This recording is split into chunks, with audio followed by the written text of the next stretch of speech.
وقرة أعين واجعلنا للمتقين إماما رب العالمين তোমার পবিত্র কালামুল্লাহ শরীফ থেকে কিছু আয়াতের কালিমা তেলাওয়াত করলাম এবং নবীর শানে কয়েক মর্তবা দরুদ ও সালাম প্রেরণ করলাম।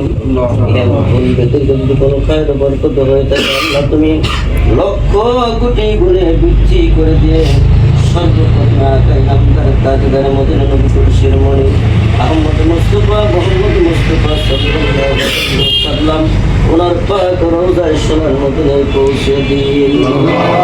রব্বুল আলামিন আমরা তো মাওলা গুনাহগার, তুমি তো দয়ার সাগর। আল্লাহ তোমার বান্দার গুনার দিকে না তাকিয়ে মাওলা তোমার রহমতের দিকে তাকিয়ে আল্লাহ তোমার গফফার রবের বদৌলতে সকলের তামাম জীবনের গুনাহ খাতাগুলো মাফ করে সাফ করে দাও আল্লাহ।